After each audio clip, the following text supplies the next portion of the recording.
We have CNN political commentator and political anchor for Spectrum News, Errol Lewis, politics editor of TheRoot.com, and political science and communications professor at Morgan State University, Jason Johnson, and CNN political analyst David Gregory. Gentlemen, great to have you. Errol, I'll start with you. What should we know? What jumps out at you about General Flynn? General Flynn strikes me as somebody who, very much as described, is going to sort of be Trump magnified as opposed to a wise counselor to try and rein him in. This is, of course, Donald Trump's decision to make, who is going to be sort of a truth teller and a restraint, and who's going to sort of, just go out and be a strong right hand for him.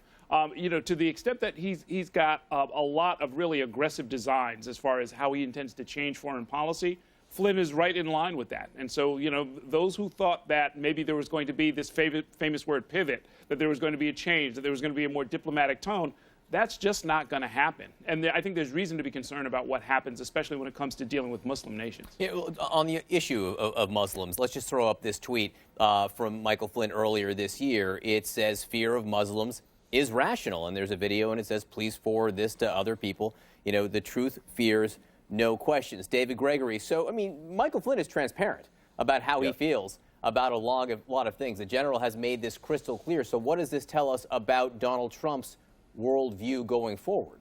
Well, the fear is that this doubled down on his darker impulses about the Islamic world. Look, General Flynn has made fair criticisms of how this administration dealt with the rising threat that became ISIS. But then you jump the shark into this kind of Islamophobia to say that Islam is a political ideology, what he has said, and not a religion, to indict 4 billion Muslims around the globe. That's just short-sighted, ignorant thinking. And that's the kind of impulse that I think will give opponents of Donald Trump and watchdogs of Donald Trump a lot of concerns. The other side of the ledger is that General Flynn has received very high marks from military people that I have talked to, very high level, retired, who say that he is first rate as an intelligence analyst and gatherer. But I think the question will be not just those impulses and those kinds of statements, but how does he lead? To understand the role of National Security Advisor is not just the primary national security advisor to the president, but somebody who coordinates all of the elements of a national security team to get the best advice to the president. If that's done well, it's very important. If it's done in a clumsy fashion, you can have real discord within the administration. So this is an important pick. Jason, one more troubling thing that his Twitter feed reveals. He tweeted a fake news story that is so over the top, it's absurd. Let me read it to everybody. You decide. NYPD blows whistle on new Hillary emails, money laundering, sex crimes with children, etc. Must read! Exclamation point. This comes from a so clearly fake news site that there's a gullibility that this suggests that is troubling. So John asked, let's put this in context. On Monday, President-elect Trump selected Steve Bannon to be his senior advisor, and this is someone who sympathizes with white nationalist groups, who are basically terrorist groups. And now he's got a national security advisor who has said that Muslims should be feared, who's made very, very aggressive statements about countries that we have to interact with across the globe, and who's also appeared on Russian television, state-sponsored Russian television.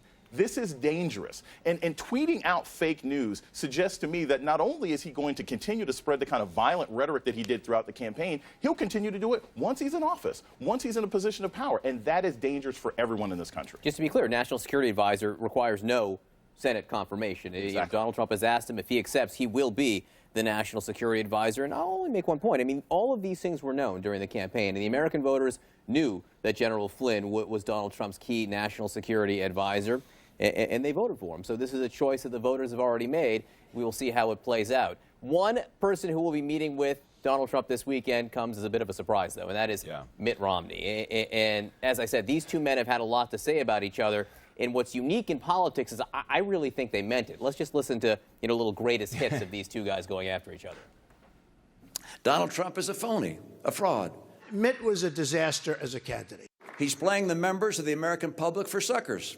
Romney let us all down. He was a very poor campaigner. He gets a free ride to the White House, and all we get is a lousy hat. Romney choked like a dog. He choked. He went, His promises are as worthless as a degree from Trump University. I have a lot of friends. No, I have a lot of friends. By the way, Mitt Romney is not one of them.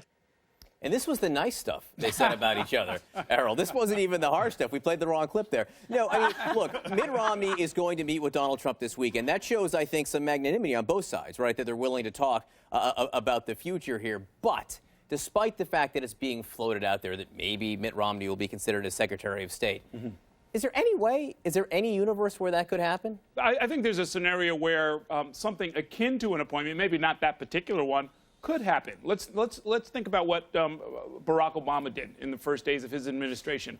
He took one political rival, Hillary Clinton, and sent her to 100 countries as his Secretary of State. He took another potential rival, somebody who we know now they took seriously and who did in fact eventually run against him, John Huntsman, a former governor of Utah, made him a diplomat, sent him to Beijing, deported essentially his rivals. So I could see a scenario where Mitt Romney could find some very useful work on behalf of the country far, far away from the shores of the United States. David, what do you think's happening? Well, look, I think we're seeing the two sides of Donald Trump as president-elect. I think he deserves very high marks for reaching out to not just a rival, as John says, but somebody who went after him completely and early and said this guy should be totally disqualified.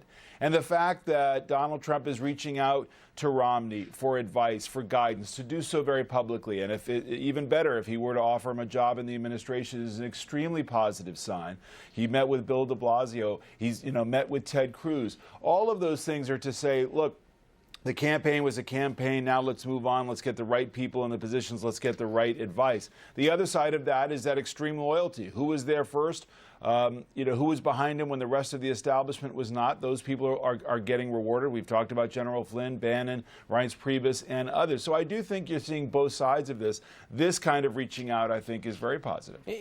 Jason, is that how, do you see this as heartening, that meeting with de Blasio, the meeting with Romney, et cetera? No, not really. I think it's the frightening reality that Donald Trump has realized, oh my God, this job is this is difficult. This is a tough job. All these people who I said I was going to drain the swamp with, I actually need them because running the federal government is much more difficult. And it's not just he's reached out to Romney. It's not just he's reached out to Reince Priebus. He's saying, I want to keep talking to President Obama because I don't exactly know how this job works. So, the fact that he realizes it's a difficult job is nice, but that kind of rhetoric, I'm sure it's going to linger in some of these meetings down the road. But these people are sitting down with him. And Mitt Romney is, no one's forcing Mitt Romney to go talk to Donald Trump. He's made the decision to go do it. But he's a patriot. If the president asks you to come in and talk, you go in and talk. I think it's possible it would be great to be a fly on the wall and find out. It's also possible that he is bringing them in just to sort of say, okay, who gets the last laugh now, and then to try and come out and then be able to say, well, look, I talked to all of the people. We've settled all the bad blood. But it's possible all these folks will remain far on the outside. I don't think you can dismiss the optics of this. I mean, you can't have it both ways, where you say the guy is scary, he doesn't reach out to the right people, and then when he does, you say that doesn't mean anything. Optics in politics matters. He's having these meetings, he's getting this advice, and one can hope that he's taking it in an appropriate, constructive way. Okay. Panel, stick around. We have more to talk to you about. Lieutenant General Flynn